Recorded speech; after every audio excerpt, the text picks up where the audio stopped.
This ଯୋଗଦାନ conference will କରିଥିବା now be ସମସ୍ତ recorded. ଭାଇ ଏବଂ ମା ମାନଙ୍କୁ ଯଥାରୀତି ରା ଏବଂ ଜୟଗୁଣ ଜଣାଏ।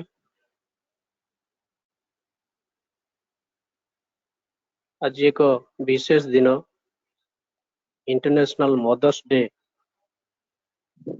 ଉପସ୍ଥିତ ଅନୁପସ୍ଥିତ ସମସ୍ତ ମା ମାନଙ୍କୁ ଯଥୋଚିତ ପ୍ରଣାମ ରା ଏବଂ ଜୟଗୁରୁ ନିବେଦନ କରେ। ଆଜିର ସତ୍ସଙ୍ଗରେ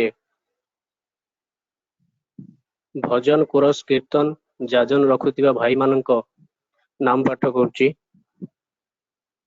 ପ୍ରଥମ ଭଜନ ନେଇ ଆସିବେ ସଦାନନ୍ଦ ବେହେରା ଭାଇ ଭୁବନେଶ୍ୱରରୁ। ଦ୍ୱିତୀୟ ଭଜନ ପ୍ରଜ୍ଞା ପ୍ରଦୀପ୍ତ ବେହେରା ଭାଇ। ତୃତୀୟ ଭଜନ ବୁଲୁ ଭାଇ। କୋରସ ଚନ୍ଦନ ସେନାପତି ଭାଇ। କୀର୍ତ୍ତନ ଅମରେନ୍ଦ୍ର ପଣ୍ଡା ଭାଇ। ସଦାଲୋଚନାରେ ଅଛନ୍ତି ରାଘବେନ୍ଦ୍ର ମହାପାତ୍ର ଭାଇ, ଜଗଜ୍ଜୀବନ ସାହୁ, ମୁଁ ନିଜେ। ତ ପ୍ରଥମ ଭଜନ ଆରମ୍ଭ କରିବାକୁ ନିବେଦନ କରିବି ସଦାନନ୍ଦ ବେହେରା ଭାଇଙ୍କୁ। ଜୟଗୁରୁ ଭାଇ, ଆପଣଙ୍କର ଭକ୍ତି ଅର୍ଘ୍ୟ ନିବେଦନ କରନ୍ତୁ। ଆଜ୍ଞା, ଜୟଗୁରୁ। ହ୍ୟାଲୋ।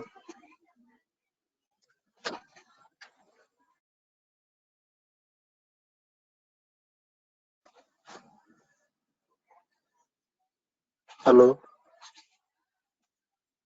ଜୟଗୁରୁ ସଦାନନ୍ଦ ଭାଇ, ଆରମ୍ଭ କର। ଜୟଗୁରୁ। ଆଜ୍ଞା। ଅନନ୍ତ ଅସୀମ ଲୀଳା ତବ ପ୍ରଭୁ, ବୁଝିବି କେମନ୍ତେ ଦୟା ବିନା। ଅନନ୍ତ ଅସୀମ ଲୀଳା ତବ ପ୍ରଭୁ, ବୁଝିବି କେମନ୍ତେ ଦୟା ବିନା। ସିଞ୍ଚନ କର ଭକତିର ବାରି, ସିଞ୍ଚନ କର ଭକତିର ବାରି। ପ୍ରାଣେ ମୋର ଏହି ପ୍ରାର୍ଥନା, ଅନନ୍ତ ଅସୀମ ଲୀଳା ତବ ପ୍ରଭୁ, ବୁଝିବି କେମନ୍ତେ ଦୟା ବିନା। ବୁଝିବି କେମନ୍ତେ ଦୟା ବିନା। ବିଷାଦ ଭରା ବିଦଗ୍ଧ ଜୀବନେ, ବିଷାଦ ଭରା ବିଦଗ୍ଧ ଜୀବନେ। ପାଇଛି ଶୀତଳ ତୁମ ଛାୟା, କଣ୍ଟକିତ ପଥ ପୁଣି ଚଲା ବିଧି। କଣ୍ଟକିତ ପଥ ପୁଣି ଚଲା ବିଧି। ବୁଝି ନାହିଁ ପ୍ରଭୁ କିବା ମାୟା, କିବା ମାୟା, କିବା ମାୟା। କ୍ଷୁଦ୍ର ମାନସେ ବୁଝି କି ପାରିବି, ତୁମରି ବିଶାଳ ସର୍ଜନା। ଅନନ୍ତ ଅସୀମ ଲୀଳା ତବ ପ୍ରଭୁ, ବୁଝିବି କେମନ୍ତେ ଦୟା ବିନା। ବୁଝିବି କେମନ୍ତେ ଦୟା ବିନା। ଦେଇଛ ସୁରଭି ଜୀବନ କୁସୁମେ, ଦେଇଛ ସୁରଭି ଜୀବନ କୁସୁମେ। ଭରିଛ ରଙ୍ଗ ମନୋହରା, ସ୍ୱାର୍ଥ ମଗନ ଜୀବନ ଏ ତବ। ସ୍ୱାର୍ଥ ମଗନ ଜୀବନ ଏ ତବ। ଦିଗ ଭୁଲି କିବା ଦିଶାହରା, ଦିଶାହରା, ଦିଶାହରା। ଦିଅ ହେ ଶରଣ ଶ୍ରୀବୟରେ ତବ, ମହକିବି ଏଇ କାମନା। ଅନନ୍ତ ଅସୀମ ଲୀଳା ତବ ପ୍ରଭୁ, ବୁଝିବି କେମନ୍ତେ ଦୟା ବିନା।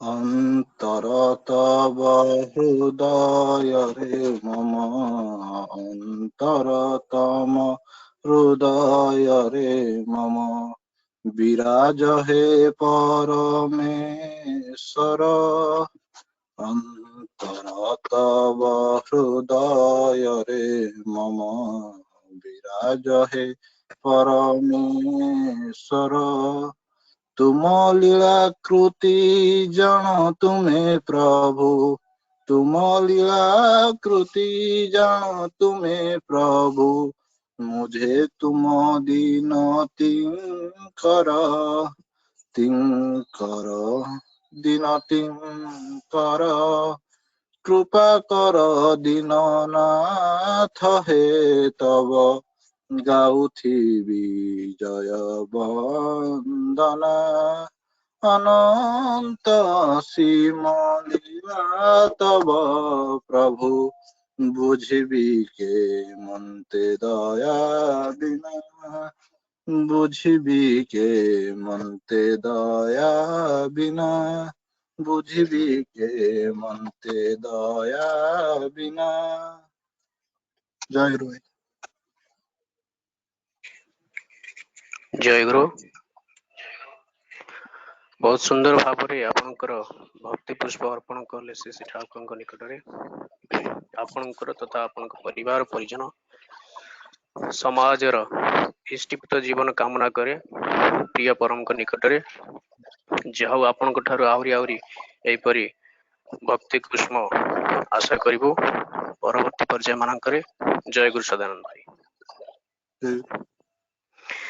द्वितीय भजन पाई अनुरोध रखी प्रज्ञा प्रदीप भाई निकट रे आपणकर संगीत आरंभ करंतु। जय गुरु।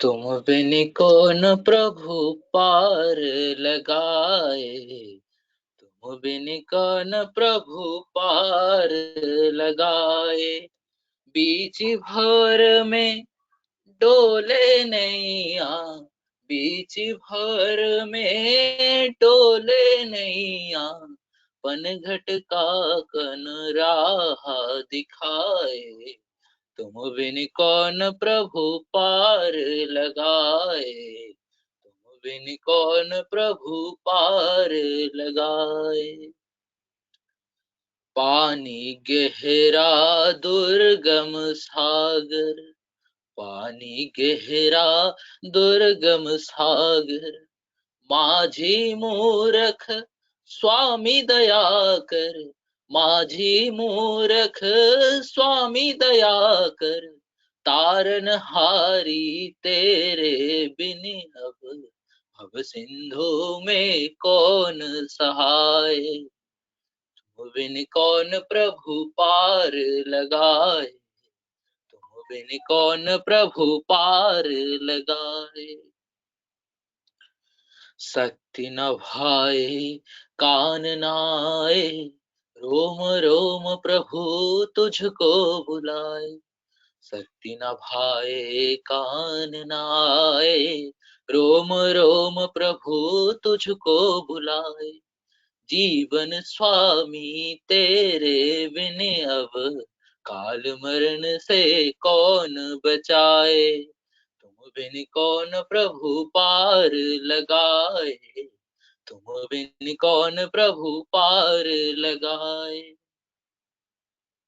दीन दयालो मंगलकारी दीन दयालो मंगलकारी तुझ बिना कोई ना रक्षाकारी तुझ बिना कोई ना रक्षाकारी प्राण तेरे चरणों में अब तू ही जीवन पथ दर्शाए तुम बिन कौन प्रभु पार लगाए तुम बिन कौन प्रभु पार लगाए बीच भंवर में डोले नैया बीच भंवर में डोले नैया पन घटका कनु राह दिखाए, तुम बिन कौन प्रभु पार लगाए, तुम बिन कौन प्रभु पार लगाए। जय गुरु।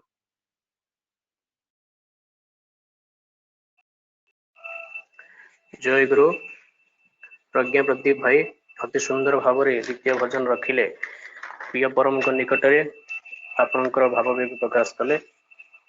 अति सुंदर मधुर कंठस्वर रे आपनकर भजन परिवेशन कले। आमे आपनक निकट रे कृतज्ञ। आपण सबु एही प्रोग्राम अरेंजमेंट सहित निजर योगदान देइथिबारु आमे आपनक निकट रे कृतज्ञ। आपनकर सुदीर्घ निरामय सुस्थ सुंदर जीवन कामना करे प्रिय परम निकट रे। जय गुरु। तापरे तृतीय भजन नहीं आसुचंती बुलू भाई, प्रिय बुलू भाई। जय गुरु। आपनकर भजन आरंभ करंतु।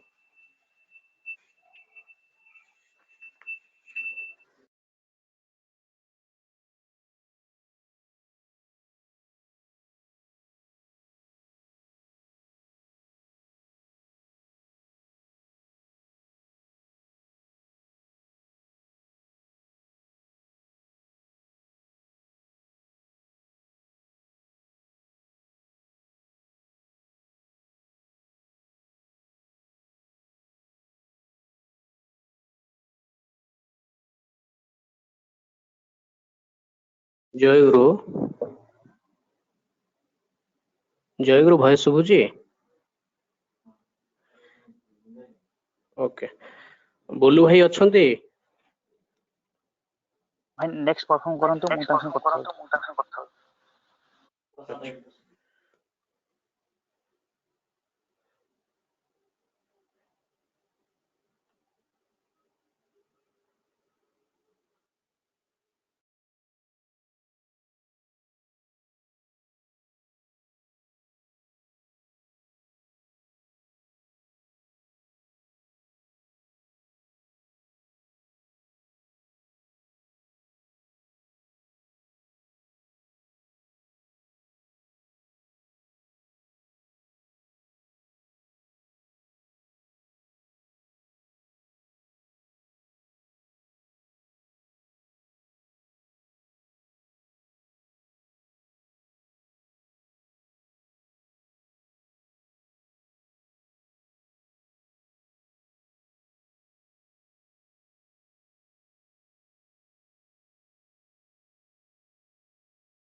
भाई तांकर नेटवर्क प्रॉब्लम अछि।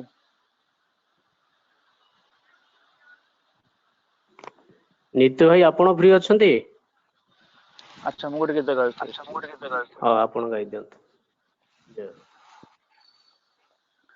मनर मनीष बोली तुमको कलिया सरा, मनर मनीष बोली तुमको कलिया सरा, हृदयर भाषा बुझ महोदयेश्वर परा, मनर मनीष बोली विश्व साई तुम पाई तुहाई कांदुछि एते, मो मनर मन कथा मोर मोर व्यथा जेते, विश्व साई तुम पाई तुहाई कांदुछि एते, मो मनर मन कथा मोर मोर व्यथा जेते, पोछि देई सरागरे निजे छाई देल धरा, ପୋଛି ଦେଇ ସରାଗରେ ନିଜେ ଛାଇଁ ଦେଲ ଧରା ହୃଦୟର ଭାଷା ବୁଝ ମହୋଦୟେଶ୍ୱର ପରା ମନର ମଣିଷ ବୋଲି ମହିମାର ମେରୁ ତୁମେ ଭକ୍ତ ବଂଶ କଳ୍ପ ତରୁ ଯୁଗ ପୁରୁଷୋତ୍ତମ ପୂର୍ଣ୍ଣ ବ୍ରହ୍ମ ସଦ ଗୁରୁ ମହିମାର ମେରୁ ତୁମେ ଭକ୍ତ ବଂଶ କଳ୍ପ ତରୁ ଯୁଗ ପୁରୁଷୋତ୍ତମ ପୂର୍ଣ୍ଣ ବ୍ରହ୍ମ ସଦ ଗୁରୁ ମୋ ଜୀବନ ପ୍ରତିକୂଳେ ତୁମେ ଅନୁକୂଳ ପରା ମୋ ଜୀବନ ପ୍ରତିକୂଳେ ତୁମେ ଅନୁକୂଳ ପରା ହୃଦୟର ଭାଷା ବୁଝ ମହୋଦୟେଶ୍ୱର ପରା ମନର ମଣିଷ ବୋଲି ତୃପତିର ଧାରା ତୁମେ ଗାଳିଲ ଶାନ୍ତ ପ୍ରାଣେ ତପ ମୂର୍ତ୍ତି ଲୀଳା କଲ ଅଖିଳ ବିଶ୍ୱ ଭୁବନେ ପ୍ରେମମୟ ଅନୁପମ ତୁମେ ମୁକତି ପସରା ପ୍ରେମମୟ ଅନୁପମ ତୁମେ ମୁକତି ପସରା ହୃଦୟର ଭାଷା ବୁଝ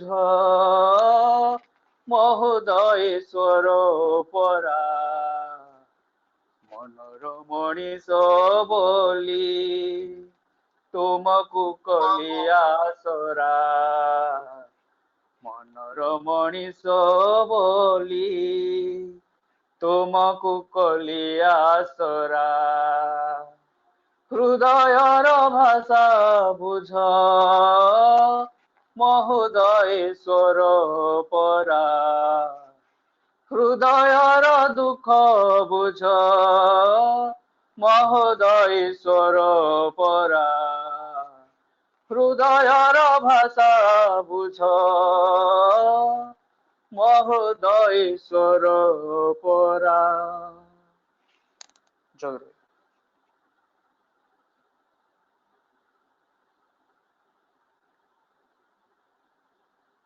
जीवन जय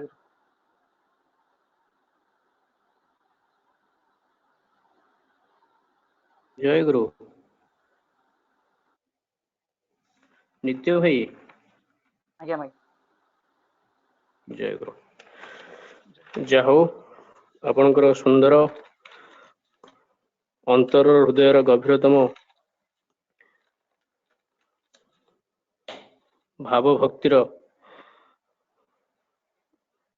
सही भक्ति पुष्पटी निवेदन कले प्रिय परम निकटरे से अंतर्जामी सर्वव्याप्त निर्गुण सगुण सृष्टिकर्ता से पालनकर्ता से संहारकर्ता मध्य से प्रिय परम सबु अंतर कथा जानी पारती सेतेबेले जेतेबेले आमे तांको सहित युक्त थाउ तांको काम करि चलू मथारे हृदय रे तांको बहन करि चलू। जय गुरु अति सुंदर भजन थिला मनमुग्धकर हृदय स्पर्शी आशा करे समस्त गुरु भाई एवं माँ मानक हृदय को स्पर्श करथिबो आपणकर तथा आपणकर परिवार परिवेश एही घड़ी संधि मुहूर्त रे कोरोना विरुद्ध रे युद्ध करिया पई सक्षम होंतु यह मोर ऐकांतिक प्रार्थना रखे प्रिय परम निकटरे। जय गुरु।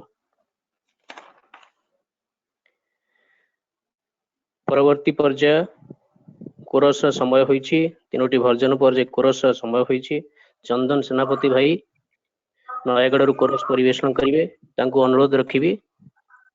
रोज परिवेशन जय गुरु भाई भाई जय गुरु जय गुरु आरंभ आगे करूँ आगे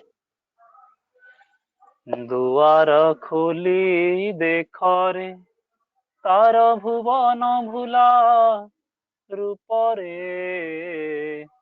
दुआर खोली देखरे तार भुवन भुला रूपरे जुग जुगर केते निजर जुग जुगर केते निजर दरद भरा डाकरे दुआर खोली देखरे तार भुवन भुला रूपरे दुआर खोली देखरे तार भुवन भुला रूपरे दुआर खोली देखरे विश्वे अभिनव अपूर्व सूचना अथ विश्वे अभिनव अपूर्व सांत्वना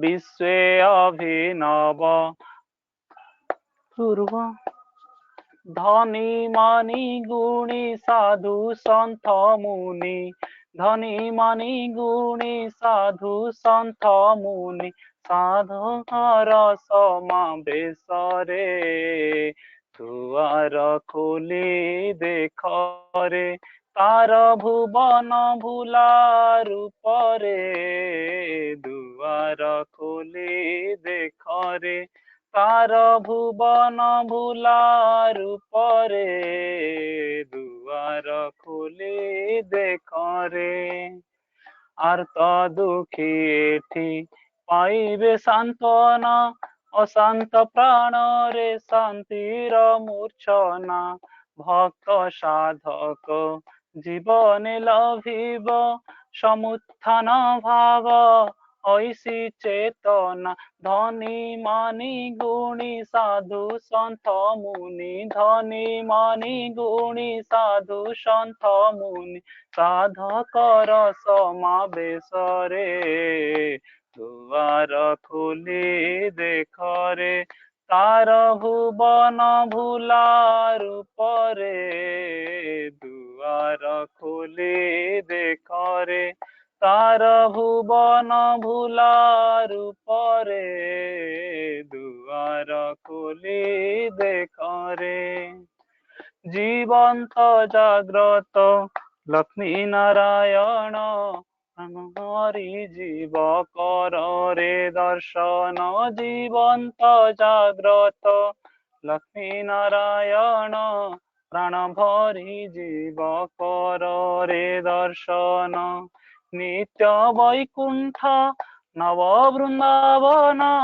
भक्त भगवान पूर्व मिलन नित्य वैकुंठ नव वृंदावन भक्त भगवान पूर्व मिलन सर्वदेवा देवी मिलन वेदी सर्वदेवा देवी मिलन वेदी पुरुषोत्तम मुक्ति महोदधि सर्वदेवा देवी मिलन वेदी पुरुषोत्तम मुक्ति महोदधि सर्वदेवा देवी मिलन वेदी पुरुषोत्तम मुक्ति महोदधि सर्वदेवा देवी मिलन वेदी पुरुषोत्तम मुक्ति महोदधि सर्वदेवा देवी मिलन वेदी दुआर खोली देखरे तार भुवन भुला रूपरे दुआर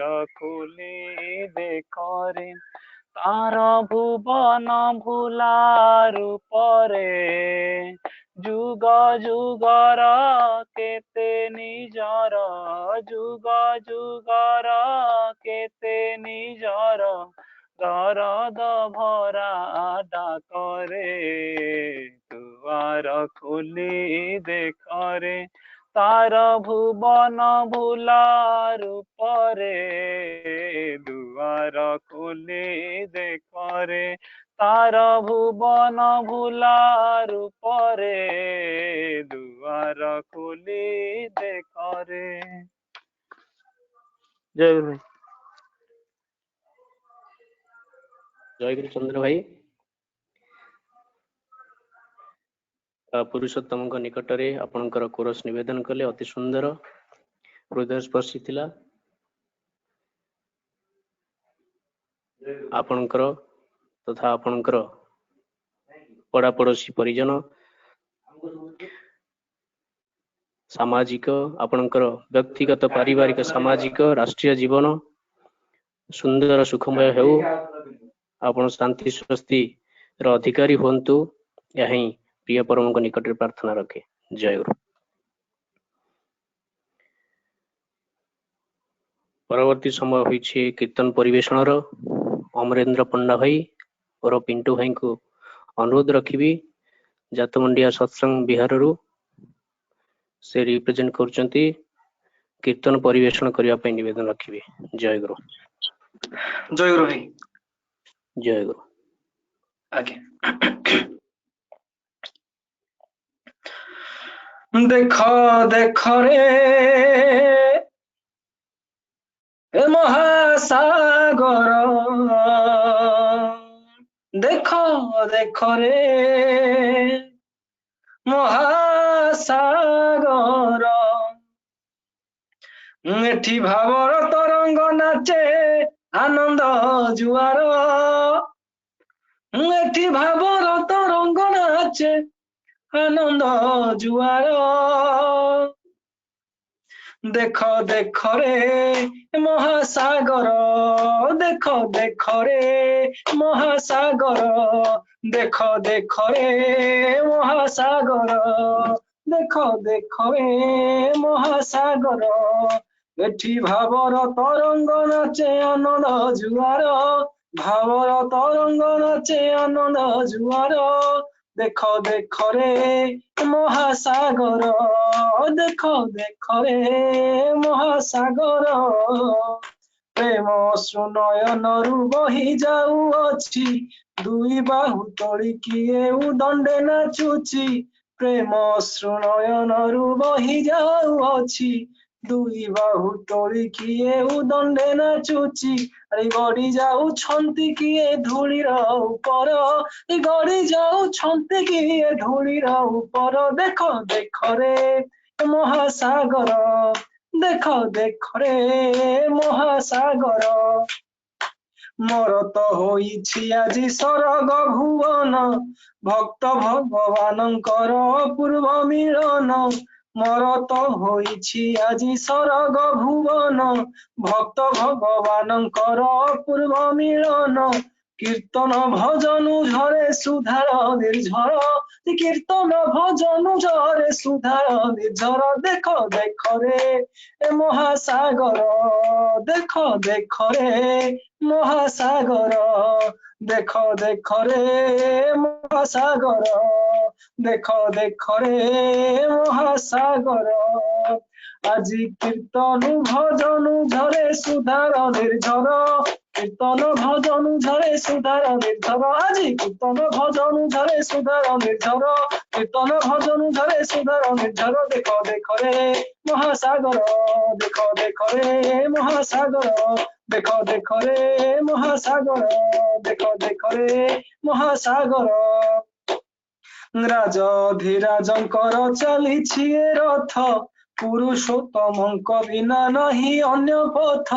राजधिराजंकर चलिछि रथ, पुरुषोत्तमंक बिना नहीं अन्य पथ। धन्य हेब ए जीवन चरए तांकर, धन्य हेब ए जीवन चरए तांकर। देखो देखो रे महासागर, देखो देखो रे महासागर, देखो देखो रे महासागर, देखो देखो रे महासागर। আজি धन्य हेब ए जीवन चरणे तांकर, धन्य हेब ए जीवन चरणे तांकर। আজি धन्य हेब ए जीवन चरणे तांकर, धन्य हेब ए जीवन चरणे तांकर। देखो देखो रे महासागर, देखो देखो रे महासागर, ଦେଖ ଦେଖ ରେ ମହାସାଗର, ଦେଖ ଦେଖ ରେ ମହାସାଗର। ଜାତି ଧର୍ମ ସମ୍ପ୍ରଦାୟ ଭେଦ ଭାବ ନାହିଁ, ବିଶ୍ୱ ପିତା ଛତ୍ର ତଳେ ସର୍ବେ ଭାଇ ଭାଇ। ଜାତି ଧର୍ମ ସମ୍ପ୍ରଦାୟ ଭେଦ ଭାବ ନାହିଁ, ବିଶ୍ୱ ପିତା ଛତ୍ର ତଳେ ସର୍ବେ ଭାଇ ଭାଇ। ତୀର୍ଥ ମହାତୀର୍ଥ ଏ ଯେ ନିଖିଳ ବିଶ୍ୱର, ତୀର୍ଥ ମହାତୀର୍ଥ ଏ ଯେ ନିଖିଳ ବିଶ୍ୱର। ତୀର୍ଥ ମହାତୀର୍ଥ ଏ ଯେ ନିଖିଳ ବିଶ୍ୱର, ତୀର୍ଥ ମହାତୀର୍ଥ ଏ ଯେ ନିଖିଳ ବିଶ୍ୱର। ଦେଖ ଦେଖ ରେ ମହାସାଗର, ଦେଖ ଦେଖ ରେ ମହାସାଗର। ପ୍ରେମ ସାଗର, ଭକ୍ତି ସାଗର, ଭକ୍ତି ସାଗର। এই তীর্থ মহাতীর্থ এ যে নিখিল বিশ্বর, তীর্থ মহাতীর্থ এ যে নিখিল বিশ্বর। তীর্থ মহাতীর্থ এ যে নিখিল বিশ্বর, তীর্থ মহাতীর্থ এ যে নিখিল বিশ্বর।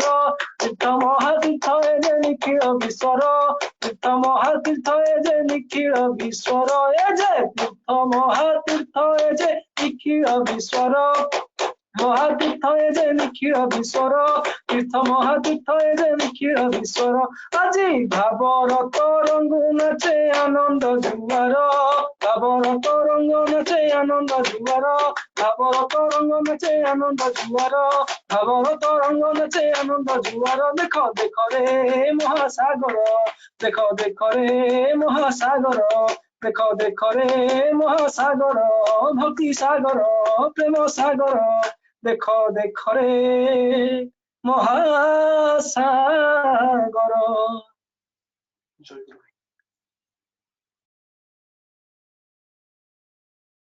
ଜୟ ଗୁରୁ ଅମରେନ୍ଦ୍ର ପଣ୍ଡା ଭାଇ ଅତି ସୁନ୍ଦର ଭାବରେ ମାର୍ମିକ ତାତ୍ତ୍ୱିକ ଭାବରେ ଆପଣଙ୍କର କୀର୍ତ୍ତନ ପରିବେଷଣ ରଖିଲେ।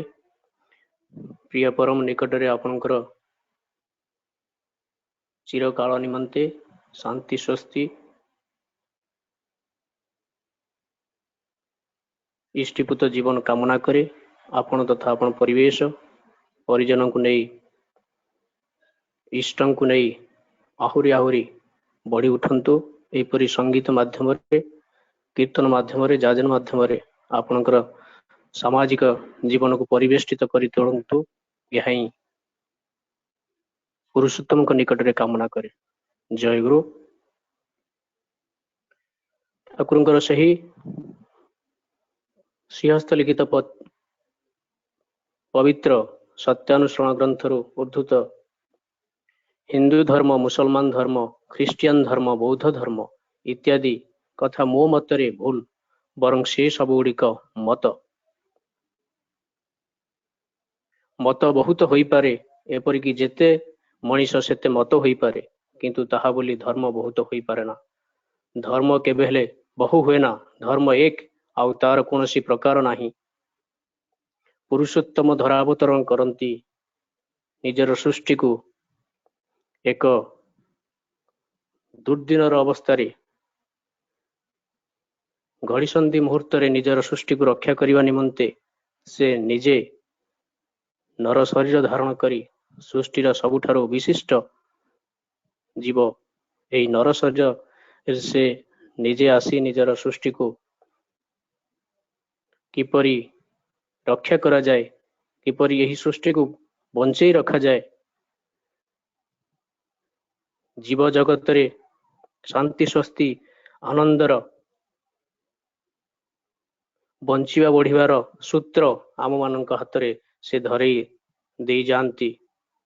ଆଉ ସାଂସାରିକ ଲୀଳାଖେଳା ଭିତରେ ଯାହା ଦୁଃଖ କଷ୍ଟ ସେ ଆମମାନଙ୍କ ପାଇଁ ହିଁ ସହିଥାନ୍ତି। ସତରେ ସୃଷ୍ଟିକର୍ତ୍ତା ମାଲିକ ସେ ଆମ ପାଇଁ ଆମର ଜୀବନ ଏବଂ ବର୍ଦ୍ଧନ ପାଇଁ ସେ ଅନେକ କଷ୍ଟ ସହିଥାନ୍ତି। ଆମେ ସାଧାରଣ ତ ତାଙ୍କୁ ଜୀବନରେ ଧରିବା ପାଇଁ ବି, ତାଙ୍କୁ ମାନିବା ପାଇଁ, ତାଙ୍କ ନିର୍ଦ୍ଦେଶିତ ପଥକୁ ଅନୁସରଣ କରିବା ପାଇଁ ପଛଘୁଞ୍ଚା ଦିଅନ୍ତି, କୁଣ୍ଠିତ ହୁଅନ୍ତି। କେଡ଼େ ଅଧମ ଆମେ ସତେ। ଯାହା ହଉ ଆଜିର ଏହି ପବିତ୍ର ସନ୍ଧ୍ୟା ସତ୍ସଙ୍ଗରେ ଅତି ସୁନ୍ଦର ଭାବରେ प्रार्थना ठारू आरंभ करी भजन कोरस कीर्तन पर्यंत हृदयस्पर्शी होई पारिछि एही संडे ग्रुप रो भाई मानकर प्रचेष्टारे समस्तंकर उपस्थित अनुपस्थित समस्तंकर सही व्यक्तिगत पारिवारिक सामाजिक राष्ट्रीय जीवन समस्त प्रतिकूल परिस्थिति को लंघन करी निज जीवन रे इष्ट को सार्थक करी तोड़ंतु इष्टमुख होई चलंतु ଏହା ହିଁ प्रिय परम को निकट रे हृदयर सही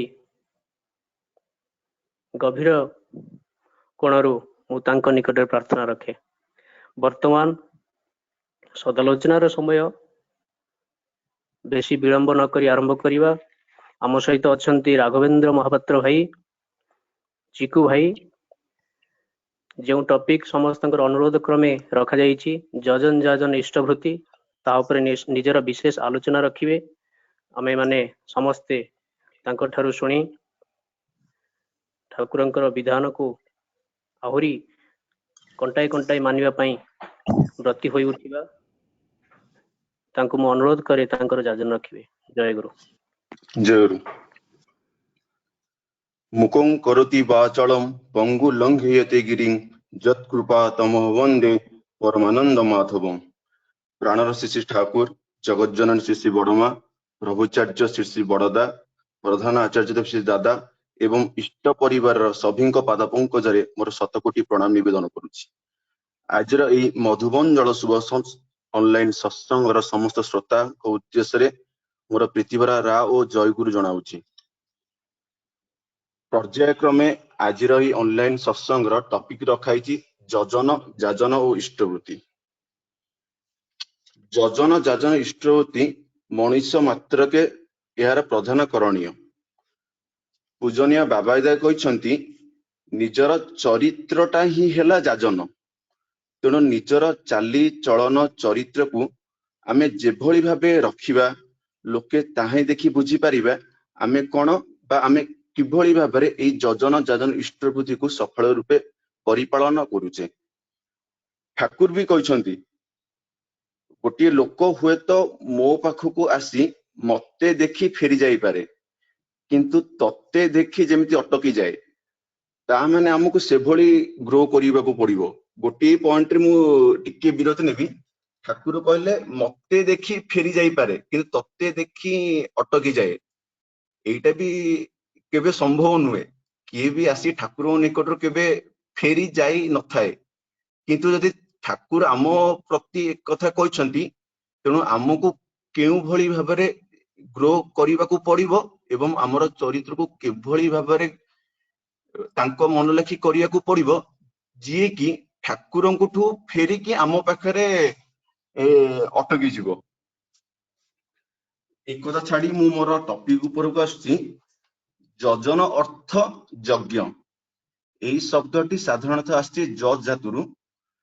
जज धातुर अर्थ हला देव पूजा संगतिकरण मैत्रीकरण एवं पथ इत्यादि। तेणु जजन कहले बुझा जाए साधारणतः देव पूजा बा इष्ट पूजा बा इष्टंक सहित निजर मन को सुकेन्द्रित करिबा बा इष्टानुसरण करिबा बा इष्टानुप्राणित होई जीवन जाक तांकरी पथ को अनुसरण करी चली रहिबा।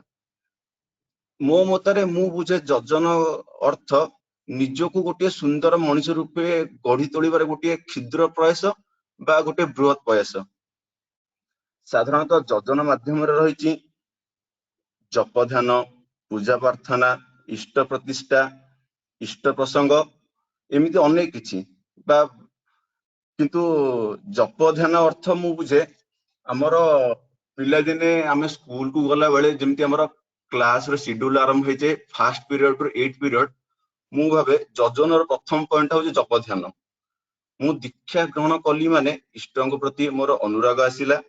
तेणु इष्टंक प्रति अनुराग आसिला माने हमकु सेही समय दिया हेतिबा प्रदत्त मंत्र को मु नियमित नाम ध्यान करिवि। सदा सर्वदा नहेले मध्य मु नियमित नाम होई रहियाकू चेष्टा करिवि।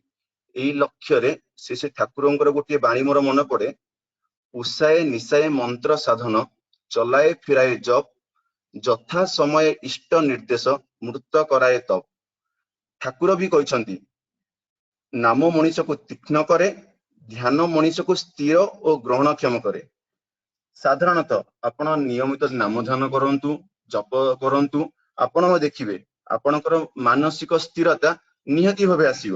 ଏଥିରେ ତିଳମାତ୍ର ଦ୍ୱିଧା ହିଁ ନାହିଁ। ଏହାପରେ ମୁଁ ସେକେଣ୍ଡ ପଏଣ୍ଟ କୁ ଯିବି, ପୂଜା ପ୍ରାର୍ଥନା। ଆମେ ସକାଳେ ତ ଉଠିଲେ ପ୍ରାତଃ ସମୟରେ ଇଷ୍ଟଭୂତି କଲେ, ପ୍ରେୟାର କଲେ, ସେ ପ୍ରେୟାର କୁ ପୂଜା ପ୍ରାର୍ଥନା ହିସାବରେ ମୁଁ ପଏଣ୍ଟ କୁ ନେଇକି ତୋଳି ଧରୁଛି। ନିତ୍ୟ ଦିନ ଆପଣ ସକାଳେ ଉଠିକି ପ୍ରେୟାର କରନ୍ତୁ, ମନ୍ତ୍ର ପାଠ କରନ୍ତୁ, ଯଥାବିଧି ଇଷ୍ଟଭୂତି ପ୍ରଦାନ କରନ୍ତୁ କିମ୍ବା ଇଷ୍ଟଙ୍କ ଉଦ୍ଦେଶ୍ୟରେ ଫୁଲ ଧୂପ ଇତ୍ୟାଦି ସମର୍ପଣ କରନ୍ତୁ। ଆପଣ ବି ଦେଖିବେ ଦେବାରେ ହିଁ ପାଇବାର ତୃପ୍ତି। ଆପଣ ଗୋଟେ ଜିନିଷ ଲକ୍ଷ୍ୟ କରିବେ, ଆପଣ କାହାକୁ ଗୋଟେ ଜିନିଷ ଦଉଛନ୍ତି, ଆପଣଙ୍କ ଭିତରେ ଯୋଉ ଭଳିଆ ଫିଲିଙ୍ଗସ୍ ଆସିବ ବା ଯୋଉ ଭଳିଆ ଉନ୍ମାଦନା ଆସିବ, ଆପଣ ଗ୍ରହଣ କଲା ସମୟରେ ଆସିବ, ସେଇ ଜିନିଷଟା ଆସିବ, କିନ୍ତୁ ତାଠୁ ଟିକେ କମ ଆସିବ। ତେଣୁ ସକାଳ ସବୁଦିନ ସକାଳୁ ମୁଁ ପୂଜା ପ୍ରାର୍ଥନା କଲା ଭିତରେ ମୋ ଭିତରେ ଯୋଉ ସମର୍ପଣ ଭାବଟା ମତେ ଦିନ ସାରା ଗୋଟେ ଶକ୍ତି ପ୍ରଦାନ କରେ, ଯାହା ଫଳରେ ହୁଏତ କିଛି ଅନୁକୂଳ ପ୍ରତିକୂଳ ପରିବେଶ ମଧ୍ୟ ଦେଇକି ମୁଁ ଗତି କଲେ ମଧ୍ୟ ମତେ ଲାଗେ ନା ମୁଁ ଇଷ୍ଟଭୂତି ଦେଇଛି, ପ୍ରାର୍ଥନା କରୁଛି, ତାମାନେ ମୋର କିଛି ହବ ନାହିଁ। ସବୁବେଳେ ମୋର ମାନେ ମାଇଣ୍ଡ ଟା ପଜିଟିଭ ଦିଗରେ ରହେ ଆଉ ନିଜକୁ ମୁଁ ପଜିଟିଭ ହିଁ ମନା କରେ। ଠାକୁର ବି ଏଇ ପ୍ରାର୍ଥନା ସମୟରେ ବି ଗୋଟିଏ ବାଣୀ କହିଛନ୍ତି, ସେଇଟା ମାନେ ପୁରା କ୍ଲିୟରଲି ମନେ ନ ପଡିଲେ ମଧ୍ୟ ଟିକେ ଏପଟ ସେପଟ ହେବ। ଯେଉଁଠି ବି ରୁହ ଭୁଲିବ ନାହିଁ କରିବାକୁ ସନ୍ଧ୍ୟା ପ୍ରାର୍ଥନା, ହେବ ସେଥିରେ କର୍ମ ନିପୁଣ ଶକ୍ତି ପାଇବ ବର୍ଦ୍ଧନା। ଅର୍ଥାତ ଯେଉଁଠି ବି ଆପଣ ରୁହନ୍ତୁ, ଆପଣ ସନ୍ଧ୍ୟା ପ୍ରାର୍ଥନା କରିବାକୁ ଭୁଲନ୍ତୁ ନାହିଁ। ମୁଁ ବି ମୋ ଉଦାହରଣ ଦେଇକି କହୁଛି, ବେଳେ ବେଳେ ଏମିତି କମ୍ପାନୀ କାମରେ ପର୍ଟିକୁଲାର ଟାଇମ ବି ଗଡି ଯାଇଥିବ, ହୁଏତ ମୁଁ ପ୍ରେୟାର କରିବାକୁ ସମୟ ପାଇନି, କିନ୍ତୁ ଯେତେବେଳେ ରୁମକୁ ଆସେ ମୁଁ ପୁନର୍ବାର ଧୁଆ ଧୁଇ ହେଇକି ପ୍ରେୟାର କରିବା ବସିଯାଏ। ମୁଁ ଏଇ ପ୍ରେୟାରରେ କେବେ କମ୍ପ୍ରମାଇଜ କରେନି। ଏବେ ବୋଲି ନୁହେଁ, ମୁଁ ପିଲା ଦିନୁ ହୁଏତ ମାନେ ସକାଳୁ ଠିକ ସମୟରେ ପ୍ରେୟାର କରେ ଯେହେତୁ ଘରେ ରହେ, କିନ୍ତୁ ବାହାରକୁ କୁଆଡେ ଚାଲିଗଲା ମାନେ ଧର ପ୍ରେୟାର ଟାଇମ ଟା ସେଇ ସମୟରେ ଅକ୍ୱାର୍ଡ ଥିବ କି ସେଇ ସମୟରେ ଆପଣଙ୍କୁ ସେଇ ପରିସ୍ଥିତିଟା ସମୟ ଦଉନଥିବ ପ୍ରେୟାର କରିବା ପାଇଁ, 12 ମିନିଟର ସମୟ, କିନ୍ତୁ ହୁଏତ ସେଇ ସମୟରେ ଆପଣଙ୍କର ପ୍ରତିକୂଳ ପରିବେଶର କିଛି ଆପଣ ସାମ୍ନା କରୁଥିବେ, ଆପଣ ଭାବନ୍ତି ହଁ ପ୍ରେୟାର ଟାଇମ ତ ସରିଗଲା, ମୁଁ ପ୍ରେୟାର ଆଉ କଣ କରିବି।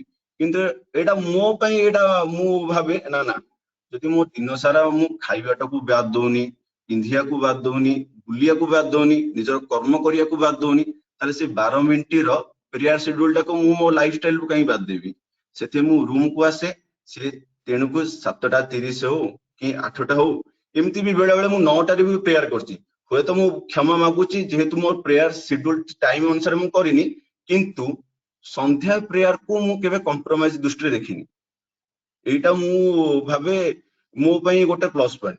ମୁଁ କେବେ ବି ସନ୍ଧ୍ୟା ପ୍ରେୟାରକୁ ମିସ୍ କରିନି। ଆଉ ଗୋଟିଏ ଜିନିଷ ହେଲା, ଯଜନର ଆଉ ଗୋଟିଏ ମୁଖ୍ୟ ପଏଣ୍ଟ ହେଲା ସ୍ୱଧ୍ୟାୟ ବା କିଛି ମାନେ ଆତ୍ମବିଶ୍ଲେଷଣ ପୂର୍ବକ ସତ୍ଗ୍ରନ୍ଥ ପାଠନ କରିବା।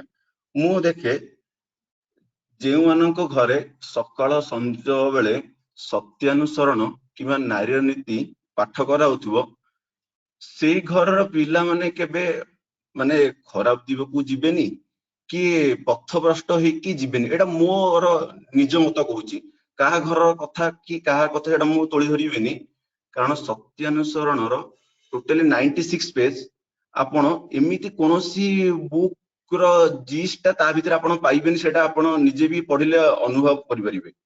ଛୋଟିଆ ଛୋଟିଆ ବାଣୀ, କିନ୍ତୁ ତାକୁ ଆପଣ ଯଦି ଆତ୍ମବିଶ୍ଳେଷଣ କରିବାକୁ ବସିଯିବେ, ଆପଣ ସେଇ ଗୋଟିଏ ଲାଇନରୁ ମିନିମମ୍ 25-30ଟା ଖଣ୍ଡେ ଲାଇନ ବାହାରି ପଡିବ, କିନ୍ତୁ ଛୋଟିଆ ବାଣୀଟେ ଲେଖା ହେଇଥିବ ସେଥିରେ। ଆଉ ନାରୀର ନୀତି, ଆଉ ନାରୀର ନୀତି ଏମିତି ଗୋଟେ ବହି, ଆପଣଙ୍କ ଘରେ ଯଦି ଆପଣଙ୍କ ମା ପଢୁଛନ୍ତି ଆଉ ଯଦି ସେଇ ମାଙ୍କର କଥାଟାକୁ ଝିଅ ଫଲୋ ଅପ୍ କରୁଛି ନାରୀ ନୀତି ମାଧ୍ୟମରେ, ସେ ଝିଅ କଦାପି କସ୍ମିତ କାଳ ଯେତେ ବି ପ୍ରତିକୂଳ ପରିବେଶ ଆସୁ, ଯେତେ ବି ବାଧାବିଘ୍ନ ଆସୁ, ଯେତେ ବି ଅକ୍ୱାର୍ଡ ସିଚୁଏସନ ଆସୁ, ସେ କେବେ ବି ପଥଭ୍ରଷ୍ଟ ହବନି। ଏଇଟା ମୁଁ 100% ଗ୍ୟାରେଣ୍ଟି। ଆଉ ଗୋଟିଏ ଜିନିଷ ହେଲା ଲାଷ୍ଟ ପଟେ ଯାଜନ ବିଷୟରେ ମୁଁ କିଛି କହିବିନି, କାରଣ ଆଜି ପର୍ଯ୍ୟନ୍ତ ମୋର ଗୋଟିଏ ଡିମେରିଟ ହେଇଗଲା, ମୁଁ କାହାକୁ ଯାଜନ କରିକି ହୁଏତ ଦୀକ୍ଷା ଦିବସ ଦିନ ହୁଏତ ପଥ ପ୍ରାନ୍ତରେ ଠିଆ ହୋଇକି ଇଷ୍ଟଙ୍କର ଆଦେଶ କ୍ରମେ ବା ଇଷ୍ଟଙ୍କ ଉଦ୍ଦେଶ୍ୟରେ ଗୋଟିଏ ଦିଟା ଦୀକ୍ଷା ଠାକୁରଙ୍କୁ ଡାକିକି ତାଙ୍କ ପାଇଁ ନେଇପାରିଛି, କିନ୍ତୁ ଅଲଗା ବାଗ୍ମୀ ଗୁରୁ ଭାଇଙ୍କ ଭଳିଆ ଯେମିତି ଅନର୍ଗଳ ଯାଜନ କରିକି ଲୋକଙ୍କୁ ତାଙ୍କ ଆଡକୁ ଆକୃଷ୍ଟ କରିକି ଇଷ୍ଟ କେନ୍ଦ୍ର କରିବା, ସେଇଟା ତ ମୁଁ କେବେ କରିନି। ତେଣୁ ଏଇ ଯାଜନ ଇଷ୍ଟ ବୃତ୍ତିରୁ ଯାଜନ ପଏଣ୍ଟ ଟା ଉପରେ ମୁଁ କିଛି କହୁନି, ଯେହେତୁ ମୁଁ ନିଜେ କରିନି, ତେଣୁ ଆପଣ ମାନଙ୍କ ଆଗରେ ତୋଳି ଧରିଲେ ସେଟା ମୁଁ ନିଜକୁ ନିଜେ କ୍ଷମା କରିପାରିବିନି, କାରଣ ମୁଁ ଭାବେ ଯୋଉଟା ମୁଁ ନିଜେ କରିନି ସେଟା ମୁଁ ଆପଣଙ୍କ ଆଗରେ କରିଲେ ମତେ ଲାଗିବ ଯେ ନାଇଁ ମୁଁ ନିଜକୁ ନିଜେ ଫାଙ୍କା ବାଜି କରୁଛି। ତେଣୁ ସେ ଯାଜନ ଟାକୁ ଓମିଟ ରଖୁଛି, ପରବର୍ତ୍ତୀ ଯିଏ କହିବେ ସେମାନେ ଯାଜନ ଟା ଉପରେ ଟିକେ ଗୁରୁତ୍ୱ ଦେବେ। ମୁଁ ଡାଇରେକ୍ଟ ଇଷ୍ଟବୃତ୍ତି ଉପରକୁ ଆସୁଛି। ମୁଁ ଲକ୍ଷ୍ୟ କରେ ବା ମୁଁ ଦେଖେ କି କରେ, ଧର ଆମେ କୌଣସି ପଶୁ ପକ୍ଷୀ ହଉ କି ଗୁରୁଜନ ହଉ କି ତାଙ୍କ ମନ ମାଫିକ ହଉ, ଯଦି ଆମେ ପ୍ରତିଦିନ ସେମାନଙ୍କ ଉଦ୍ଦେଶ୍ୟରେ କିଛି ଆହାର କି ଭୋଜନ ପରିବେଷଣ କରୁଛି କି କଣ କରୁଛେ, ଆପଣ ଦେଖନ୍ତୁ 7 ଦିନ ହଉ 8 ଦିନ ହଉ 9 ଦିନ ହଉ 10 ଦିନ ଏମିତି ମାସେ ବି ହଉ, ଆପଣଙ୍କ ପ୍ରତି ସେମାନଙ୍କର ଗୋଟିଏ ଫିଲିଙ୍ଗସ ବା ମନୋବୃତ୍ତି ବା ଆପଣଙ୍କୁ ସେମାନେ ସହିତ ତାଙ୍କ ସହିତ ଜଡିତ ରଖିବାର ଗୋଟିଏ ପ୍ରୟାସ ପରୋକ୍ଷ ଭାବରେ ଅଟୋମେଟିକ ସେ ବଣ୍ଡିଂ ଟା କ୍ରିଏଟ ହେଇଯାଇଥିବ। ଯଦି ପଶୁ ପକ୍ଷୀଙ୍କ କ୍ଷେତ୍ରରେ ସାଧାରଣ ମଣିଷ ମାନଙ୍କ କ୍ଷେତ୍ରରେ ଏଭଳି ହଉଛି, ଯଦି ମୁଁ ପିଲାଦିନ ଇଷ୍ଟବୃତ୍ତି କରୁଛି, ଇଷ୍ଟଙ୍କ ବହି ପଢୁଛି, ସକାଳେ ସନ୍ଧ୍ୟା ବେଳେ ପ୍ରେୟାର କରୁଛି, ତାହେଲେ ମୁଁ ଠାକୁର ମତେ କେମିତି ଭୁଲିଯିବେ? ଏଇଟା ଗୋଟେ ପଏଣ୍ଟ ଆପଣ ସବୁବେଳେ ମନେ ରଖନ୍ତୁ। ସମସ୍ତେ କହନ୍ତି ବର୍ତ୍ତମାନ କରୋନା ଚାଲିଛି, ଇଏ ଚାଲିଛି, ସେ ଚାଲିଛି, ଇଏ ଚାଲିଛି, ସେମାନେ ପରିବେଶ ଟା ପ୍ରତିକୂଳ ହେଇଗଲା, ଇଏ ହେଇଗଲା, ସିଏ ହେଇଗଲା, ସିଏ ହେଇଗଲା, ଏମିତି ଆପଣଙ୍କ ଘରେ ଦୁନିଆ କହିବେ। ଆପଣ ସେଇଟାକୁ କେବେ ବି କାନରେ ଶୁଣିକି ନିଜକୁ ଟେନସନ ରଖନ୍ତୁନି, କିଛି କରନ୍ତୁନି। ଆପଣ ସବୁବେଳେ ଗୋଟିଏ ପଏଣ୍ଟ ଟାକୁ ମନେ ରଖନ୍ତୁ, ମୁଁ ଇଷ୍ଟବୃତ୍ତି ସବୁଦିନ ଠିକ ସମୟରେ କରୁଛି, ସଦାଚାର ପୂର୍ଣ୍ଣ ହେଇକି କରୁଛି, ପ୍ରେୟାର କରୁଛି, ମେଡିଟେସନ କରୁଛି, ମାନେ ବିପଦ ମତେ ସ୍ପର୍ଶ କରିପାରିବ ନାହିଁ। ଏଇଟା ଆପଣ ମୁଁ ବୋଲି ନୁହେଁ, ଆପଣ ଯଦି କହିବେ ସିଏ ବି ସେଇ ଭାଇ ବି ଇଷ୍ଟବୃତ୍ତି କରିଥିଲେ, ସେଇ ଭାଇ ଯଜନ ଥିଲେ, ସିଏ ତ ମାନେ ଠାକୁରଙ୍କର ମନ ଲାଖି ମାନେ ମଣିଷ ହେଇଥିଲେ, ତାଙ୍କର କେମିତି ହେଲା? ଆପଣ ଯଦି ମତେ ଏଇ ଭଳିଆ ଯୁକ୍ତିରେ କାଉଣ୍ଟର କରିବେ, ମୁଁ କହିବି ବିଶ୍ୱାସ ଯୁକ୍ତି ତର୍କର ବାହାରେ, ବା ଯଦି ବିଶ୍ୱାସ କର ତେବେ ଯୁକ୍ତି ତର୍କ ତୁମର ସମର୍ଥନ କରିବି ହିଁ କରିବ। ଆଉ ଗୋଟିଏ ପଏଣ୍ଟ ମାନେ ମୁଁ ସତ୍ୟାନୁସରଣରେ ପଢିଛି, ଅବିଶ୍ୱାସୀ ଓ ବହୁ ନଷ୍ଟିକର ହୃଦୟରେ ଭକ୍ତି ଆସିପାରେ ନାହିଁ। ଆପଣ ଯଦି ମତେ ଅଲଗା ଲୋକର ଉଦାହରଣ ଦେଇକି ମତେ ଯଦି କାଉଣ୍ଟର କରିବାକୁ ଚାହିଁବେ, ତେବେ ମୁଁ ନିଜ ପରିବାର କଥା କହୁଛି। ଯେତେବେଳେ ମୁଁ ପିଲାଦିନେ ଜ୍ୱରରେ କିମ୍ବା କୌଣସି କାରଣ ମୋର ଶାରୀରିକ ଅସୁସ୍ଥରେ ପଡିଯାଏ, ମୋ ବାପା, ଏବେ ନା ଆପଣଙ୍କର ମେଡିକାଲ ସିଷ୍ଟମ ବହୁତ ଭଲ ଉନ୍ନତ ସ୍ତରକୁ ଗଲାଣି, ବହୁତ ମାନେ ହାଇ ଲେଭୁଲକୁ ଗଲାଣି, ସେଇ ସମୟରେ ଛୋଟିଆ ସହର ନୟାଗଡରେ ମୁଁ ବି ନର୍ମାଲ ମେଡିକାଲ ସିଷ୍ଟମ ଉପରେ ଟିକେ ଡରେ। ସେଥିପାଇଁ ମୋ ଘରେ ବାପା ବ୍ୟସ୍ତ ହେଇକି ମୋ ପାଖରେ ମୋ ହାତ ଧରିକି ମୋ ମଥା ଉପରେ କଣ୍ଟିନ୍ୟୁଅସ ପୁରା ନାମମୟ ହେଇକି କଣ୍ଟିନ୍ୟୁଅସଲି, ମାନେ ଷଷ୍ଠ ସପ୍ତମ କଥା ମୋର କହୁଛି, ପୁରା କଣ୍ଟିନ୍ୟୁଅସ ନାମ କରି ଚାଲିଥିବେ। ଯଦି ବେଶୀ କିଛି ହେଲା ମୋ ମୁଣ୍ଡରେ ପ୍ରଣାମୀ ଛୁଆଇକି ଠାକୁରଙ୍କ ପାଖରେ ଦିଅନ୍ତି। ଆଉ ମୁଁ ଲକ୍ଷ୍ୟ କରେ ମୋର ସେଇ ଦିନ ଭଲ ନହେଲେ ମଧ୍ୟ ତା ପରଦିନ କିମ୍ବା ତା ପରଦିନର ଅପରାହ୍ନ ବେଳକୁ ମୋ ଶରୀର ସୁସ୍ଥ ହେଇଯାଏ। ମୁଁ ବି ସେମ ପ୍ରୋସିଜର ଟାକୁ ବେଳେ ବେଳେ ଆପ୍ଲାଏ କରିବାକୁ ଚାହେଁ। ଯେତେବେଳେ ବାପାଙ୍କର ଦେହ ଖରାପ ହୁଏ କି କଣ ହୁଏ, ମୁଁ ବି ମେଡିଟେସନ, ହୁଏତ ବାପାଙ୍କ ଶରୀରକୁ ମୁଁ ଧରିକି ମେଡିଟେସନ କରେନି, କିନ୍ତୁ ଅଲଗା ରୁମ ରେ ଆସିକି ମେଡିଟେସନ କରେ, ଠାକୁରଙ୍କୁ ପ୍ରାର୍ଥନା କରେ ଯେ ନାଇଁ ବାପାଙ୍କୁ ଦେହ ଭଲ କରିଦିଅନ୍ତୁ, କଣ କରିଦିଅନ୍ତୁ। କିନ୍ତୁ ମୁଁ ବେଳେ ବେଳେ ସକ୍ସେସ ପାଏନି। ଯଦି ଗୋଟିଏ ଫ୍ୟାମିଲିର ବାପା ସେମ ଜିନିଷ କରିକି ସିଏ ଯଦି ସକ୍ସେସ ପାଉଛନ୍ତି, ମୁଁ ସକ୍ସେସ ପାଉନି, ଯଦି ଗୋଟିଏ ଫ୍ୟାମିଲିରେ ଆମେ 2 ଜଣ ଅଙ୍ଗ ହେଇକି, ଆପଣ ତାହେଲେ ପରିବେଶର ସେକେଣ୍ଡ ପର୍ସନ ସହିତ ଆପଣଙ୍କୁ କାହିଁ କମ୍ପାରିଜନ କରିବାକୁ ଯାଉଛନ୍ତି? ହୁଏତ ଆପଣଙ୍କର ଭିତରେ ଥିବା ଶକ୍ତି, ସାମର୍ଥ୍ୟ, ଇଷ୍ଟଙ୍କ ପ୍ରତି ଭଲ ପାଇବା, ଇଷ୍ଟଙ୍କ ପ୍ରତି ଅନୁସରଣ କରିବା, ଇଷ୍ଟଙ୍କୁ ଅନୁସରଣ କରିବା, କିମ୍ବା ଆପଣଙ୍କ ଭିତରେ ଯେକୌଣସି ଭଲ ପାଇବା ଦ୍ଵାରା ହୁଏତ ଆପଣଙ୍କର ଠାକୁର ଆପଣଙ୍କୁ ଛାଡିବାକୁ ପ୍ରସ୍ତୁତ ନ ହୋଇକି ଆପଣଙ୍କ ସହିତ ଚିରଦିନ ପାଇଁ ଚିର ସମୟ ପାଇଁ ଆପଣଙ୍କ ସହିତ ଲାଗି ରହିବା ପାଇଁ ପ୍ରସ୍ତୁତ ଅଛନ୍ତି ଏବଂ ପ୍ରସ୍ତୁତ ଆପଣଙ୍କୁ ଆପଣ ତାଙ୍କୁ ଧରି ନାହାନ୍ତି, ଆପଣଙ୍କୁ ସେ ଧରି ରଖିଛନ୍ତି। ତେଣୁ ଆପଣ କେବେ ବି ଭାବିବେନି ଯେ ନାଇଁ ମୁଁ ସବୁବେଳେ ପଜିଟିଭ ଥିଙ୍କିଂ ରଖେ। ସେଇ ପଏଣ୍ଟକୁ ରିପିଟ କରେ, ମୁଁ ଇଷ୍ଟବୃତ୍ତି କରୁଛି ମାନେ ମୋର କିଛି ବି ଅସୁବିଧା ହବନି। ମୋର ଏଇଟା ପୁରା ମୁଁ 100% ସିଓର ଦେଇକି ଯେତେବେଳେ ବାହାରେ ରୁମରୁ ବାହାରେ କି କଣ ବାହାରେ ନର୍ମାଲ ଆପଣ ମାନେ ଘରେ ବ୍ୟବହାର କରୁଥିବେ 240 ଭୋଲ୍ଟର ଲାଇନ ବ୍ୟବହାର କରୁଥିବେ ଆପଣମାନଙ୍କ ଘରେ, କିନ୍ତୁ ସକାଳୁ ମୁଁ ଯେତେବେଳେ ରୁମ ଛାଡେ ମୋ ପ୍ଲାଣ୍ଟରେ ମୁଁ ପ୍ରତିଦିନ 6600 ଭୋଲ୍ଟ। ଆପଣ 240 ଭୋଲ୍ଟରେ ହାତ ମାରିଲେ ଆପଣଙ୍କୁ ସିଏ 1 ମିନିଟରେ ଆପଣଙ୍କୁ ସିଏ ମାନେ ଆପଣଙ୍କ ଜୀବନ ନେଇଯାଏ। 1 ମିନିଟରେ ଆପଣ 240 ଭୋଲ୍ଟରେ ଯଦି ଟଚ୍ କରି ଆପଣଙ୍କ ସେ ଜୀବନ ନେଇଯିବ। କିନ୍ତୁ ରାତି ପାଇଲେ ପ୍ଲାଣ୍ଟକୁ ଯିବା ମାତ୍ରେ ମୁଁ 6600 ଭୋଲ୍ଟରେ କାମ କରୁଛି। ମୋର ମଧ୍ୟ ନିଜ ଉପରେ କନଫିଡେନ୍ସ ଆସିଛି, ଆରେ ମୁଁ ଇଷ୍ଟବୃତ୍ତି କରୁଛି ମୋର ହବ କଣ। ଏମିତି ବହୁତ ଯଦି ମୁଁ ଉଦାହରଣ ଦେବି, ବହୁତ ମାନେ ମୁଁ ବଞ୍ଚିଯିବି, ବଞ୍ଚିକି ମୁଁ ତ ଠାକୁରଙ୍କୁ ପ୍ରାର୍ଥନା କରିଛି, ହଁ ପ୍ରଭୁ ମୁଁ ତାଙ୍କର କ୍ଷତି ହେଇଗଲା କିନ୍ତୁ ମୁଁ ଇଷ୍ଟବୃତ୍ତି କରୁଛି, ଆପଣଙ୍କର ମେଡିଟେସନ କିଛି ମାତ୍ରାରେ କରୁଛି ବୋଲି ଆପଣ ମତେ ବଞ୍ଚେଇ ଦେଲେ। ହୁଏତ ମୋର ଟିକେ ଖଣ୍ଡିଆ ହେଇପାରେ କି କଣ ହେଇପାରେ, କିନ୍ତୁ ମୋ ମନରେ କଣ ସେ ଧାରଣାଟା ରହିଲା, ନା ନା ନା ଠାକୁରଙ୍କ ତ ବଞ୍ଚେଇଛନ୍ତି ମାନେ ମୁଁ ଇଷ୍ଟବୃତ୍ତି କରୁଛନ୍ତି, ଠାକୁର ବଞ୍ଚଉଛନ୍ତି। ଆପଣ ଏଇ ଚିନ୍ତାଧାରାଟା ନେଇକି ଜୀବନରେ ଚାଲନ୍ତୁ, ଆପଣଙ୍କର କେବେ ବି କୌଣସି କ୍ଷେତ୍ରରେ କେବେ ବି ଅସୁବିଧା ହବନି। ଆଉ ସମୟ ତ ସଂକ୍ଷିପ୍ତ, ମୁଁ ଆଉ ଅଧିକ କିଛି କହିକି ମୋର ବକ୍ତୃତାକୁ ଅଧିକ ଲମ୍ବା କରିବେ ନାହିଁ, କିନ୍ତୁ ଶେଷକୁ ଗୋଟିଏ କରିବି, କେବେ ଇଷ୍ଟବୃତ୍ତି, ମେଡିଟେସନ ଆଉ ପ୍ରେୟାର ଏଇ ତିନିଟା ଜିନିଷରେ କେବେ ବି ଆପଣ କମ୍ପ୍ରମାଇଜ କରନ୍ତୁ ନାହିଁ। ମୋର ଗୋଟିଏ ମାନେ ସତ୍ୟାନୁସରଣ ଗୋଟେ ବାଣୀ ମନ ପରେ,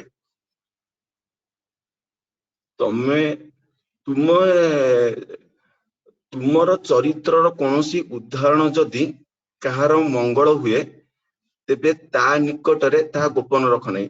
ମୁଁ ମୋର ଗୋଟେ ଉଦାହରଣ ଦଉଛି, 2009 ମସିହାରୁ ମୁଁ ମେଡିଟେସନ କରିବା ଆରମ୍ଭ କଲି। ଷ୍ଟାର୍ଟିଂ କରିଥିଲି 10 ମିନିଟରୁ।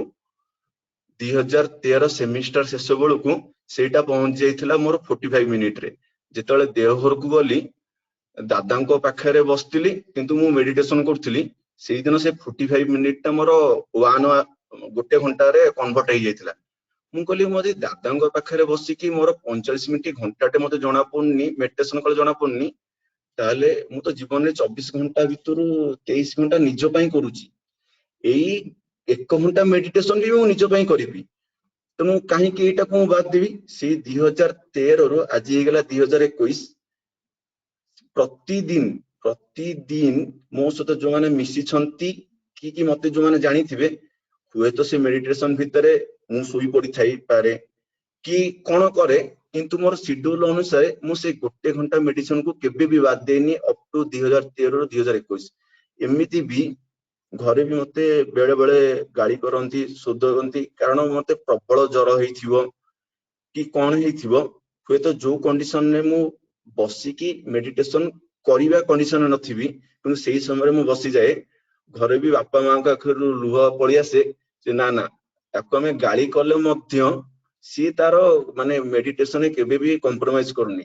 ଏମିତି ବି ବେଳେ ବେଳେ ମାନେ ଟାଇମ ବି ହୁଏନି, କିନ୍ତୁ ଏମିତି ବି ବେଳେ ଆଉ ମୁଁ ଗୋଟେ ଜିନିଷ ମୋ ଜୀବନରେ ରଖିଛି, ମୁଁ ମେଡିଟେସନ ଯେ ପର୍ଯ୍ୟନ୍ତ ନ କରିଛି ସେ ପର୍ଯ୍ୟନ୍ତ ମୁଁ ଖାଦ୍ୟ ବି ଗ୍ରହଣ କରେନି କି ପାଣି ବି ଟିକେ ପିଏନି। ମୁଁ ସନ୍ଧ୍ୟା ପରେ ମେଡିଟେସନ କରିଥାଏ, ଏବେ କିନ୍ତୁ ଟାଇମ ସିଡ୍ୟୁଲ ଚେଞ୍ଜ କରିକି ସକାଳେ ମେଡିଟେସନ କରୁଛି। ଯୋଉ ସମୟ ସନ୍ଧ୍ୟା ସମୟରେ କରୁଥିଲି, ଏମିତି ବି ଟାଇମ ହେଇଯାଇଛି ଘର କାମ ହଉ କି କୌଣସି କାମ ହଉ ରାତି 11ଟା ବି ବାଜି ଯାଇଛି, କିନ୍ତୁ ମୋର ସିଡ୍ୟୁଲ ଅନୁସାରେ ମୁଁ 11ଟାରୁ 12ଟା ମେଡିଟେସନ କରିଛି। ଯେହେତୁ 11ଟାରୁ 12ଟା ଗୋଟେ ଦିନ ହେଇଯାଇଛି, 12ଟା ପରେ ତ ମୁଁ ଖାଇବା ଗ୍ରହଣ କରେ ନାହିଁ, ତେଣୁ ଖାଇକି ଏମିତି ମୁଁ ଉପାସରେ ଶୋଇଛି, କିନ୍ତୁ ମୋ ମେଡିଟେସନ ସହିତ ମୁଁ କେବେ କମ୍ପ୍ରମାଇଜ କରିନି। ତେଣୁ ଆପଣ ଇଷ୍ଟଙ୍କ ସହିତ ଯୋଉ ଯଜନ ଇଷ୍ଟବୃତ୍ତି ଅଛି ଆପଣ ଠିକରେ କରନ୍ତୁ, ଇଷ୍ଟବୃତ୍ତି ଠିକରେ କରନ୍ତୁ, ମେଡିଟେସନ ଠିକରେ କରନ୍ତୁ, ପ୍ରେୟାର ଠିକରେ କରନ୍ତୁ। ଆପଣଙ୍କୁ केही भी को मृत्यु भी आपनको केबे भी स्पर्श करि परिबो नै। हुए तो आपनको पाखरे चतुर्दिकर समस्त मृत्युर विभीषिकारे हाहाकार होई चित्कार करथिबे, किंतु आपनको मृत्यु पाख स्पर्श भी मारी परिबो नै। एटा मोर निजस्व मत एवं मु इष्टवृत्ति करी मेडिटेशन करी एटा ही फीलिंग्स रखिछि। एति कोइ मोर वक्तव्य सांग करछि। जय गुरु।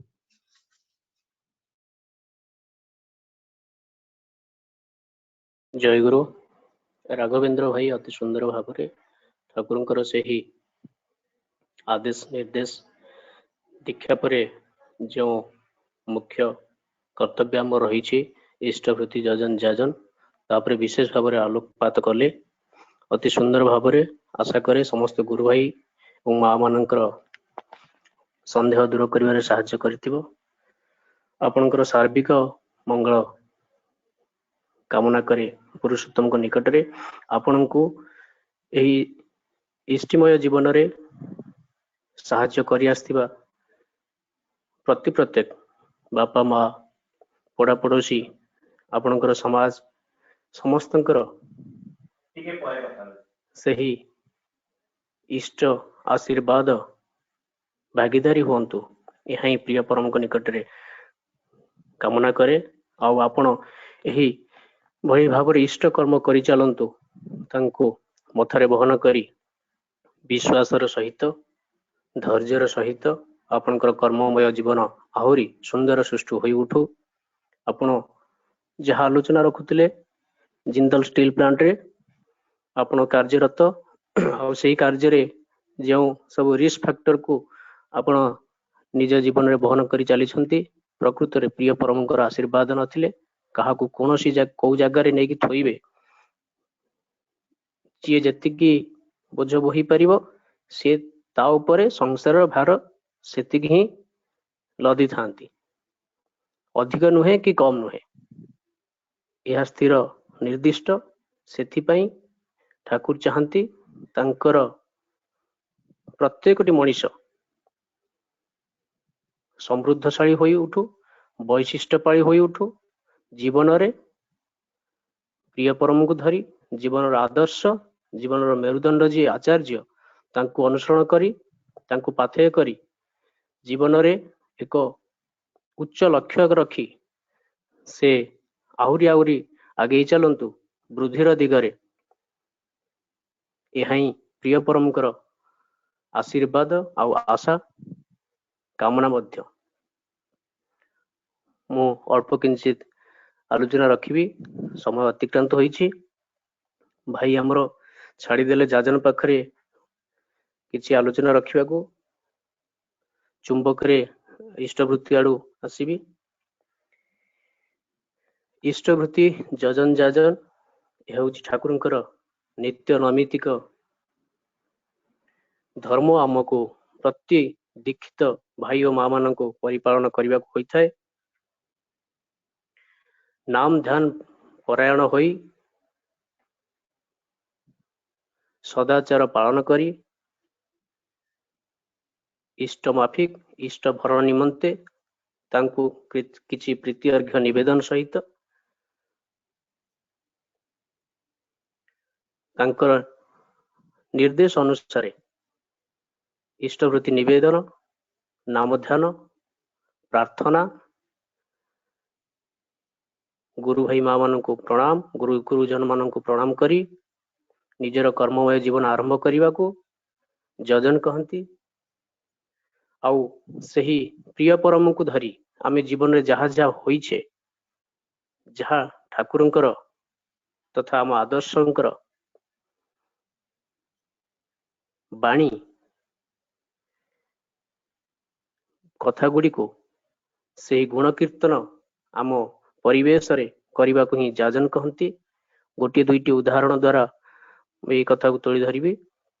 जाजन अर्थ थरे बाबाईदा पाखरे लंबा लाइन लगी सही लाइन रे अनेक गुरु भाई निजर असुविधा सुविधा आलोचना करुछंती। दादा इष्ट माफिक आशीर्वाद करुछंती एवं निर्देश दउछंती सबु समस्यार समाधान बती दउछंती। ତା ମଧ୍ୟରେ ବାବାଇଦାଙ୍କର ଜଣେ ସାଥୀ ଆସି ପହଞ୍ଚିଲେ। ସେ ନିବେଦନ ରଖୁଛନ୍ତି, ଦାଦା ଆମର ଅମକ ଭାଇ ଜଣକ ଆପଣଙ୍କର ସାଥୀ, ମୋର ବି ସାଥୀ, ସେ ଆପଣଙ୍କ ବିଷୟରେ କିଛି ଦୁ ଆଲୋଚନା କରୁଛି, ଅର୍ଥାତ୍ ଆପଣଙ୍କ ବିଷୟରେ କିଛି ଖରାପ କିଛି କଥା ସମାଜରେ ପ୍ରକାଶ କରୁଛି। ମୁଁ ଏହା ଶୁଣିବାରୁ, ମୋ ପାଖରେ ସେ କହିବାରୁ ମୁଁ ଆଉ ଆପଣଙ୍କ ପାଖରେ ପରିବେଷଣ କରି ରହିପାରିଲିନି। ବାବାଇଦା ଟିକେ ଗମ୍ଭୀର ହେଲେ। ବାବାଇଦା ସେ କଥା ଶୁଣିବାକୁ ହିଁ ନାରାଜ ଥିଲେ, କାରଣ ସେହି ପ୍ରିୟପରମଙ୍କର ରେତଧାରାରୁ ଜାତ। ସେ ଚାହାନ୍ତିନି କେବେ ଖରାପ ଆଲୋଚନାକୁ କାହା ମଧ୍ୟରେ ପ୍ରଶ୍ରୟ ଦେବାକୁ। ବାବାଇଦା କହିଲେ, ସେ ଯାହା ବି କିଛି ଆଲୋଚନା କରିଛନ୍ତି ମୁଁ ତାକୁ ଶୁଣିବାକୁ ଚାହେଁନି, କିନ୍ତୁ ତୁମେ ଯେଉଁ ବିଶ୍ୱାସଘାତକତାର ପରିଚୟ ଦେଲ ମୋତେ, ତାହାର ନିନ୍ଦା ବା ଆଲୋଚନା ଠାରୁ ମୋତେ ଆହୁରି ଆଘାତ ଦେବ। କଣ? ସାଥୀ ଜଣକ କହିଲେ, ଦାଦା କଣ? ମୁଁ କଣ ଅସୁବିଧା କଲି? ସେ ତ ଆପଣଙ୍କର ଖରାପ ଗୁଣ କୀର୍ତ୍ତନ କରୁଛି ସମାଜରେ। ଦାଦା କହିଲେ, ଜଣେ ବନ୍ଧୁ ଯେତେବେଳେ ବନ୍ଧୁ ନିକଟରେ ଏକ ଭରସା ଯୋଗ୍ୟ କଥା ରଖେ, ସେତେବେଳେ ଯଦି ସେହି ବନ୍ଧୁଟି ଅନ୍ୟ ଜଣେ ବନ୍ଧୁ ପାଖରେ ପ୍ରକାଶ କରେ, ସେଇଠି ବିଶ୍ୱାସଘାତକତା ହେଲା। ତେଣୁ ତୁମେ ସେ ବନ୍ଧୁ ସହିତ ତୁମେ ବିଶ୍ୱାସଘାତକତା କଲ। ସେ ଯେଉଁ ବିଶ୍ୱାସ ଭରସାରେ ମୋ କଥାଟି ତୁମ ନିକଟରେ ତୋଳି ଧରିଥିଲେ, ତୁମେ ମୋ ପାଖରେ ପ୍ରକାଶ କଲ। ହଉ, ମୁଁ ସେଥିପାଇଁ ଅତ୍ୟନ୍ତ ଦୁଃଖିତ, କାରଣ ତୁମେ ହିଁ ସେ ବନ୍ଧୁ ନିକଟରେ ତାର ଯୋଗ୍ୟ ବନ୍ଧୁ ହୋଇପାରିନାହଁ। ତେଣୁ ଚେଷ୍ଟା କର, କେହି କାହାର ଖରାପ କଥା, ଖରାପ ଗୁଣ କହିବା ଆଗରୁ ତାକୁ ବତେଇ ଦେବାକୁ ଚେଷ୍ଟା କର ଯେ ବାବାଇଦାଙ୍କର ଭଲ ଗୁଣଟି ଯାହା ସେ ପ୍ରକାଶ କରୁ, ବା ଖରାପ ଗୁଣ ଯଦି ସେ ତୁମକୁ କହିଛି, ତେବେ ତୁମେ ଅପର ପାର୍ଶ୍ୱରେ ତାହା ପ୍ରକାଶ କର ନାହିଁ। ଏହା ହେଉଛି ତାଙ୍କର ଶାଳୀନତା, ଏହା ହିଁ ହେଉଛି ତାର ସରଳତା ଗୁରୁ ପରିବାରର।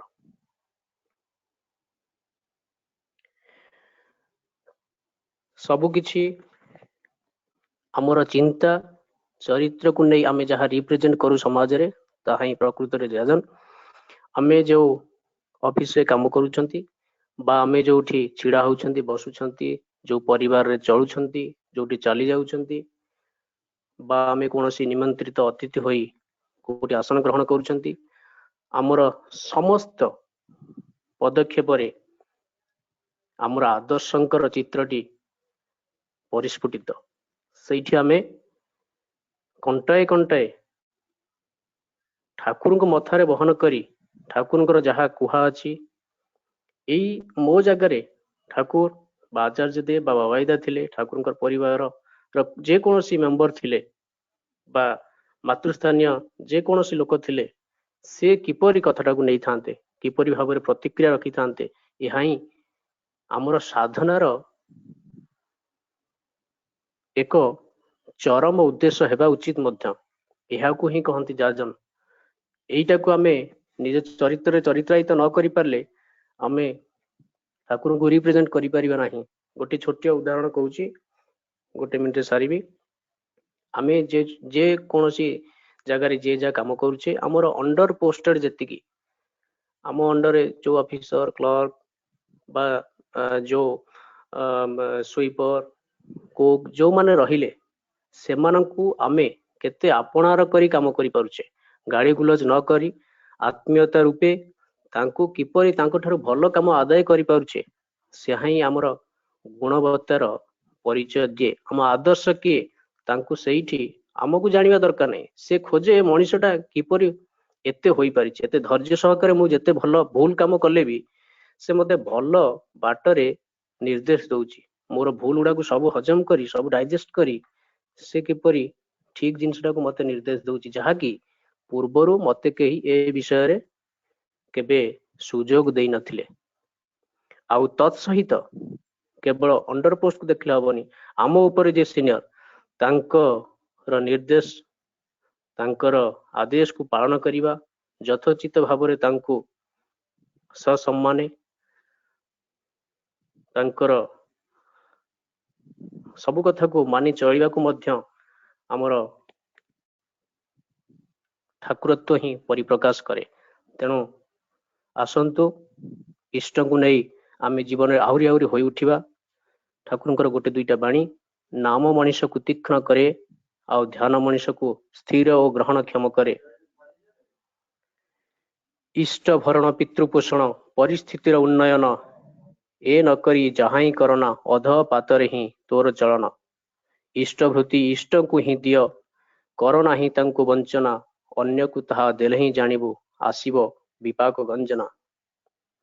ଇଷ୍ଟ ଗୁରୁଙ୍କ ସ୍ୱାର୍ଥ ରକ୍ଷା, ପ୍ରାଣ ଗଲେ ବି ତୁ ଛାଡ଼ିବୁ ନାହିଁ, ସବୁ ପାପରୁ ତୁ ପାଇବୁ ରକ୍ଷା, ଋଷିଙ୍କ ବାଣୀ ଭୁଲିବୁ ନାହିଁ। ଆସନ୍ତୁ ପ୍ରିୟ ପରମକୁ ଜୀବନରେ ଧରିଛେ, ଧନ୍ୟ ହୋଇଛେ, ତାଙ୍କରି ଗୁଣକୀର୍ତ୍ତନ ଆମେ ସପରିବେଶ ଆହୁରି ଆହୁରି ପ୍ରଚାର ପ୍ରସାର କରିବା। ଦାଦାଙ୍କର ସେହି ଅହେତୁକ ଆଶୀର୍ବାଦ 3,50,00,000 ଦୀକ୍ଷାରେ ଆମେ ଝାସ ଦେବା। ଏହା ଏକ ନୂତନ ପିଢ଼ି ନିର୍ମାଣରେ ସାହାଯ୍ୟ କରିବ। ଠାକୁରଙ୍କ ନିକଟରେ ଆଉ ଥରେ ପ୍ରାର୍ଥନା ରଖେ, ସମସ୍ତଙ୍କର ଇଷ୍ଟିପୁତ ଜୀବନ ସରଳ ସରସ ସୁନ୍ଦର ଶାନ୍ତି ସ୍ୱସ୍ତି ବୈଶିଷ୍ଟ୍ୟ ପାଳି ଆପୁରୟମାନ ହୋଇ ଉଠୁ। ଏହା ହିଁ ମୋର ଆନ୍ତରିକ ପ୍ରାର୍ଥନା। ଜୟ ଗୁରୁ। ଧ୍ୱନି ଦେବେ ରମାକାନ୍ତ ଭାଇ ଲାଇନରେ ଅଛନ୍ତି? ମୁନ୍ନା ଭାଇ ଧ୍ୱନି ଦେଇଦେବେ। ଠିକ ଅଛି। ଜୟ ଗୁରୁ।